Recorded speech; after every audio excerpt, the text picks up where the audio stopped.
Om Sri Raghavendra Swamiyai Namaha. Hi friends, how you doing? Today we are going to know the sacred place of Mantralayam and life history of Sri Raghavendra Swami. Mantralayam is situated besides the banks of Tungabhadra river in Kurnool district, Andhra Pradesh. To visit Mantralayam, firstly we have to reach Kurnool. Mantralayam is 90 kilometers away from Kurnool. There are direct buses available from every city in Andhra Pradesh and Karnataka. Those who are coming by train, there are direct trains from Hyderabad and Guntakal. And Mantralayam Road railway station is 10 kilometers away from the temple.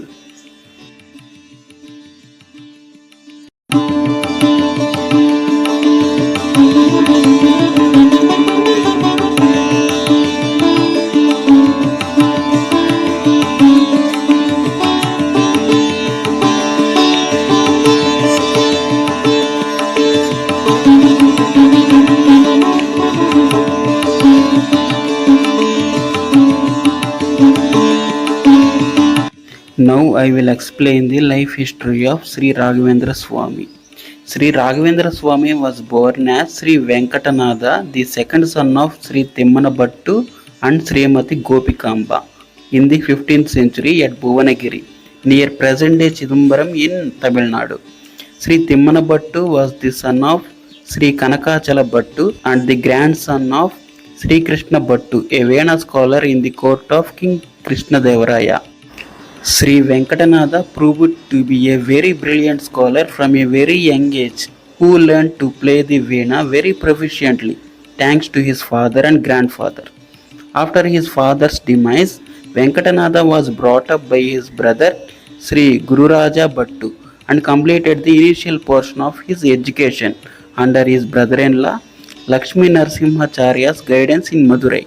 After his return from Madurai in 1614, Sri Venkatanada married Srimati Saraswati Bai in the same year and had a son, Sri Lakshmi Narayanacharya.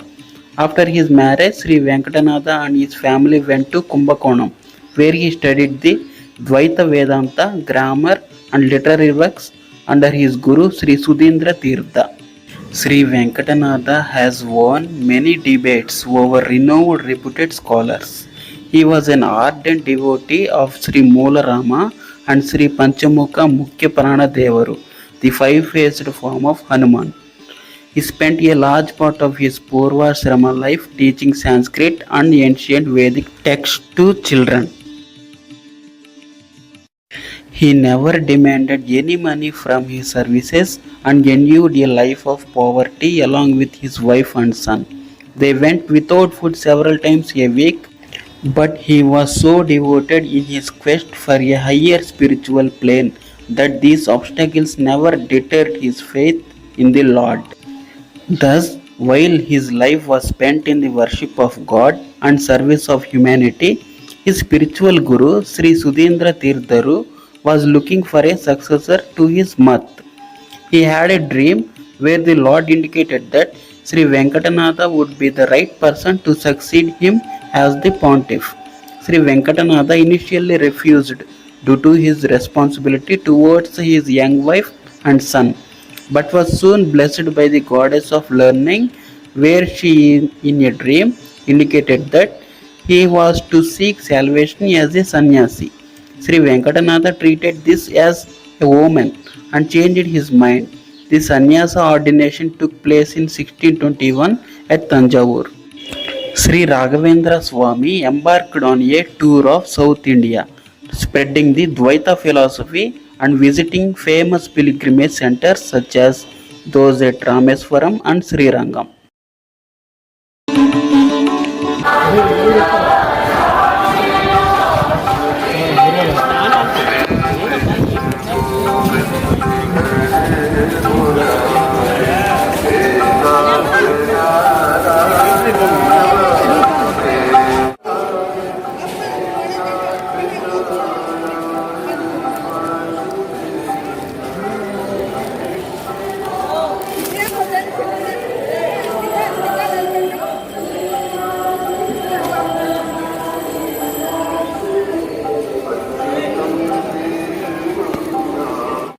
Sri Raghavendra Swami got an opportunity to meet the Nawab of Adoni.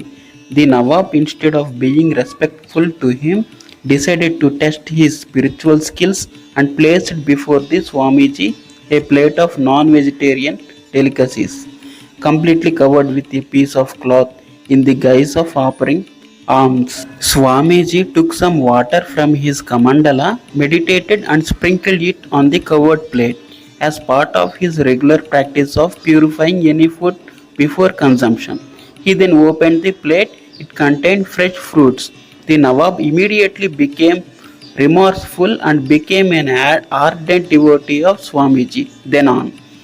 As an apology, he offered to give the Swamiji any amount of land and wealth. While Swamiji refused any such gift for his personal gains, he asked that the land around Manchalamma, which was part of Nawab's kingdom, to be handed over to his math. In 1671, Raghavendra Swami gave a soul-stirring speech to hundreds of devotees who had gathered to watch the event. Some quotes from that speech are as follows: without right living, right thinking will never come. Right living is performing one's ordained duties according to one's station in life without hankering the after fruits of the actions, and on the other hand, offering all one's activities to the Lord. This is the real sadachara, right living. This is real karma yoga. Have the devotion to the Lord. This devotion should never be blind faith. Accepting the Lord's supremacy wholeheartedly is true devotion. Blind faith is not devotion, it is only stupidity. We should have devotion not only for the Lord but also for all other deities and preceptors in keeping their status.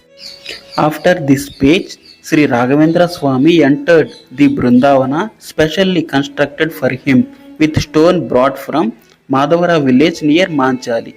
Per his advice, these stones were sanctified by Lord Rama, Sita, and Lakshmana's footsteps when they visited the village during Treta Yuga. He had advised his disciples to start arranging slabs around him once the Japamala rolling by fingers in his hand became still.